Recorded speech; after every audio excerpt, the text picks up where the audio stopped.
Bonjour, bienvenue à cette session de formation et ce membership mensuel. Pour cette session, nous parlons de comment faire le point sans stress. Donc, nous parlons ici d'éducation financière, de budgétisation, de gestion des finances personnelles, de gestion des finances d'entreprise. L'objectif du webinaire, c'est comprendre quoi. Ce cours va vous permettre de comprendre certaines choses via ce membership. Comprendre l'objectif principal de savoir exactement où va ton argent, permettant ainsi une meilleure gestion financière, une tranquillité d'esprit. Deuxièmement, c'est identifier. Nous allons identifier les sources de stress financier, ce qui te permettra d'avoir une vision claire et d'apporter des changements nécessaires. Et troisièmement, le suivi. Le suivi, il est très important. En mettant en place plutôt un suivi simple, tu pourras suivre tes dépenses et améliorer ta situation financière de manière significative. Let's go. Message de sécurité, règles importantes à suivre. Pas de jugement sur les autres, pas de honte pour vos choix, pas de perfection exigée ici. On regarde la réalité pour avancer. Question clé. Où va ton argent? C'est une question que beaucoup de personnes se posent à chaque fois.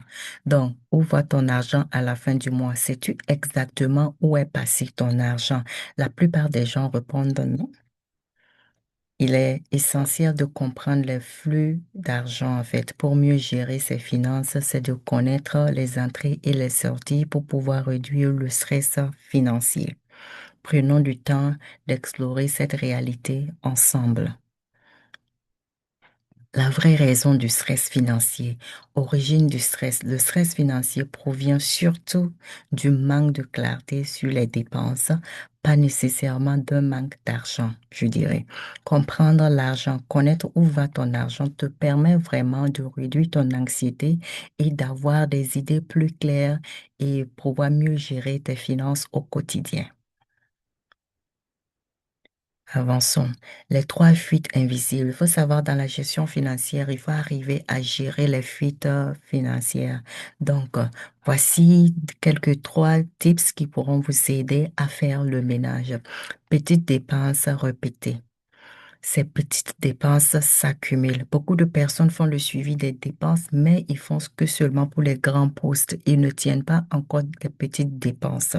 Par exemple, une crevaison, lavage de la voiture. Beaucoup de personnes ne tiennent pas compte de ces petites dépenses et ils se disent que je crains de l'argent, mais à la fin du mois, je n'ai plus rien. Et pourtant, ce sont les petites dépenses qui s'accumulent. Et ça semble insignifiantes au départ, mais elles peuvent rapidement devenir un fardeau financier au fil du temps. Aides non planifiées. Souvent, les aides non planifiées peuvent surgir.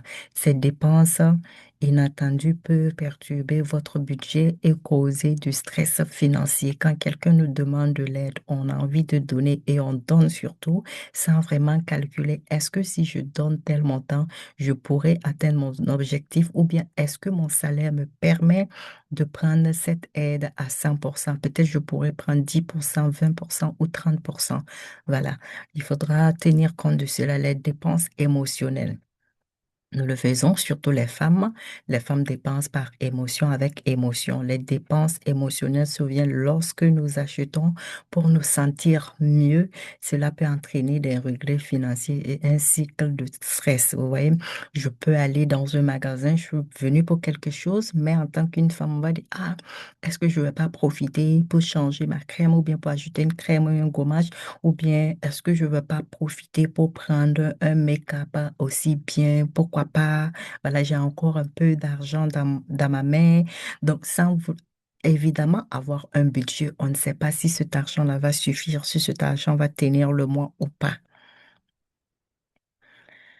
J'espère que vous me suivez jusque-là. Donc, exemple concret ici. On va donner quelques exemples. Il y a le transport. Utiliser les transports en commun peut économiser. Ça dépend de quel pays, de la réalité de vos pays. Donc, ce n'est pas imposé de prendre le transport en commun, mais cela peut aider. Mais encore une fois, ça dépend de où vous vivez. Crédit, bien gérer le crédit pour éviter les dettes. Et oui, quand tu as un crédit, il faut essayer de d'avoir un plan aussi pour le crédit, plan de paiement. Si c'est un crédit pour le business, est-ce que le business arrive à payer le crédit? Si c'est un crédit personnel, il faudra tenir compte de tout ça dans le salaire car le paiement du crédit de cette dette va quitter de ton salaire. Les petits achats. Les petits achats, les achats impulsifs peuvent s'accumuler rapidement. On voit peut-être c'est une tendance, on voit à la télé ou on voit sur les réseaux sociaux que telle chose fait quoi et on décide d'acheter pour essayer aussi sans vraiment consulter son compte pour savoir est-ce que si je fais cette dépense, je pourrais vraiment tenir le mois. C'est après quand ça vient qu'on se rend compte qu'on n'a même pas fait certaines dépenses nécessaire et on a payé certaines choses que peut-être on n'aura pas utilisées en même temps. L'autre chose, c'est les aides familiales. Nous sommes dans un contexte africain. Peu importe de là où vous me suivez, africain ou soit partout au monde, il y a les aides. Chaque personne, ou bien beaucoup de personnes aident leur famille. Donc, offrir de l'aide seront les besoins spécifiques. Je le dis à chaque fois, il faudra essayer de ranger ou bien de classifier les aides. Il y a des aides qui sont importantes et urgentes. On prend soin de ces aides. Il y a des aides qui sont importantes mais pas urgentes. Si on n'a pas l'argent, on peut essayer de repousser ça un peu. Il y a des aides qui sont urgentes, mais pas importantes. On essaie de voir est-ce qu'on peut donner ça à quelqu'un d'autre, ou bien on peut donner une fraction d'aide à cette aide. Et il y a des aides qui sont ni urgentes ni importantes. On pourra encore les reporter à d'autres fins à venir. Par exemple, quelqu'un qui vient dire que, il a le baptême de son fils la semaine prochaine et qui compte sur toi. Non, ta femme a accouché, tu savais que ta femme était enceinte depuis longtemps. Donc, si ta femme accouche, tu sais qu'en tant qu'un bon musulman, tu dois faire le baptême une semaine après. Donc, tu sais aussi que dans quel mois ta femme va accoucher. Normalement, les docteurs vont te dire soit fin décembre, soit en janvier, ta femme va accoucher. Donc, tu devras prendre en compte et commencer à économiser pour cela. Donc, soit tu fêtes pas, tu veux juste raser la tête de l'enfant. Donc, tu sauras comment faire pour budgétiser. Tu n'attends pas la naissance du bébé et dire qu'on n'a qu'à t'aider avec le baptême. Ça, je dis que c'est une aide qui n'est ni nécessaire ni urgente parce qu'il n'y a pas la mort ou soit il n'y a pas eu nécessité de le faire. On peut juste regrouper des musulmans et raser la tête de l'enfant et chaque personne part chez elle. Et si on a eu de l'eau bien glacée pour ces musulmans-là, tant mieux avec de la cola pour les bénédictions de l'enfant. Dépenser, cinquièmement, dépenser pour le stress. Éviter de dépenser pour compenser les émotions. Il y a de ces personnes, ça peut ne pas être vous, mais de ces personnes qui aiment dépenser juste pour faire passer le stress. Comme il y a des personnes qui aiment manger pour faire passer leur stress. Il y a des personnes aussi qui aiment dormir pour faire passer leur stress. Donc, ça dépend de chacun. Il y a des personnes aussi qui dépensent juste pour faire passer le stress. Par exemple, on dit le shopping pour les femmes. Quand tu pars shopper, tu pars faire des achats, ça t'aide à libérer ton stress parce que voilà, ça t'aide à acheter des choses que tu aimes et à te faire plaisir sans compter, sans calculer. Donc, ça dépend de chaque personne. Ce n'est pas grave. Nous faisons tous des erreurs financières parfois. Voilà, il y a ces mots-là. Quelques personnes disent, oh, c'est pas grave, le mois prochain, je vais me rattraper.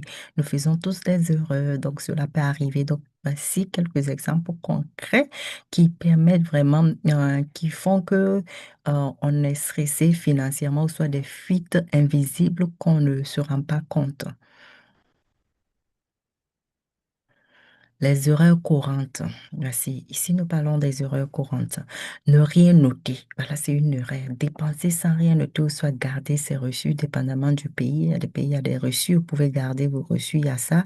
Cela conduit à une mauvaise gestion financière. De mélanger le perso. Il y a des gens qui sont entrepreneurs et ils mélangent ce qui est appartient à l'entreprise à ce qui est personnel. Cela entraîne une confusion des finances. Vous ne saviez même pas à tel point est-ce que mon business même produit des résultats, oui ou non? On ne sait pas.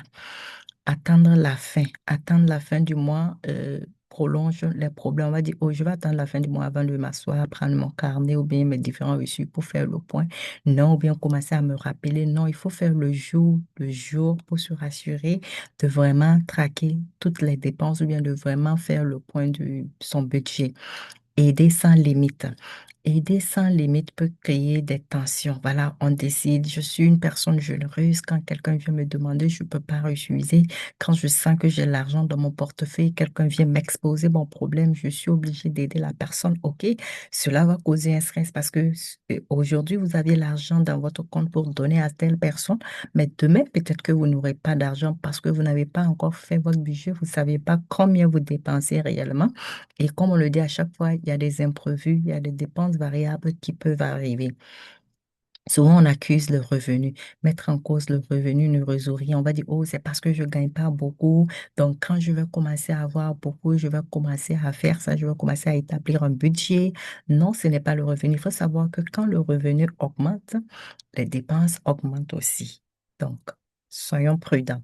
Saboter la clarté, ces erreurs compromettant votre vision financière. Il faut vraiment être clair dans ce que vous voulez faire. Nous sommes dans une nouvelle année, tout ce que l'on fait, on doit vraiment avoir une clarté dans tout ce qu'on fait. Donc, pour pouvoir mieux se projeter dans le futur. Phrase déclic, ce que tu ne vois pas. Le problème n'est pas seulement ce que tu gagnes, mais aussi ce que tu ne vois pas. Prendre conscience de tes dépenses cachées est essentiel pour une meilleure gestion financière. Vraiment, les dépenses, c'est ça le gros problème. On peut avoir des millions, mais si on aide des milliers de personnes, notre revenu peut ne pas vraiment suffire. Donc, mais pour le dire aussi, on ne peut pas compter sur une seule source de revenus. Il faudra avoir minimum deux, trois, quatre, voilà, plusieurs sources de revenus. Un diagnostic express, qu'est-ce qu'il faut faire? Revenu, identifie toutes tes sources de revenus. Combien tu gagnes si tu as un salaire, si tu as des contrats que tu fais, essayer d'identifier tout ça. Coût invisible, découvre ce qui te coûte le plus. Est-ce que quand tu fais la catégorisation, qu'est-ce qui te coûte le plus? Ce sont les, les, les dépenses de la maison, c'est la voiture qui te coûte, c'est la moto qui te coûte, c'est le transport qui te coûte, ou soit c'est tes soins personnels qui te coûtent. Essaye de faire un diagnostic. Dépenses, concentre-toi sur tes cinq principales dépenses et le reste, tu peux essayer d'éliminer. Estimation, fais une estimation, prends un moment plutôt pour noter maintenant. N'attends pas, il faudra avoir des pays où il n'y a pas les reçus ou bien des personnes qui ne sont pas bien avec les reçus. Il faudra tout avoir un petit calepin. Maintenant, ils ont les petits blocs-notes là. Tu prends ça, ça est tout le temps dans ton sac avec un stylo. Dès qu'il y a une dépense que tu effectues, tu essayes de noter cela. Message important que j'aimerais donner ici, une clarté commence avec l'estimation. Pour gérer vos finances efficacement, il est essentiel de commencer par estimer vos dépenses et revenus. La perfection n'est pas nécessaire, juste un point de départ. Pour progresser, il faut la discipline. La discipline, c'est de ne pas commencer à être parfait. La discipline, c'est commencer à faire les petites actions et pouvoir faire ça tous les jours. Il ne faut pas commencer aujourd'hui, bim, comme quelqu'un qui dit il va commencer un régime alimentaire ou soit aller au sport. Le premier jour, il va aller faire 2 heures de temps au sport. Le deuxième jour, il va aller faire 3 heures du temps. Et boum, au bout du troisième, quatrième jour, il part même pas. Et après, c'est une semaine après, il part. Non, il faut de la discipline. Même si c'est 30 minutes, tu décides d'aller au sport, il faut aller tous les jours, soit si c'est 3 fois par semaine, il faut te concentrer pour être discipliné. Aller 3 fois par semaine au sport, c'est pareil ici avec les finances. Solution qu'on propose ici. Notez, écrivez chaque revenu que vous recevez. Notez, inscrivez chaque dépense pour une meilleure vision.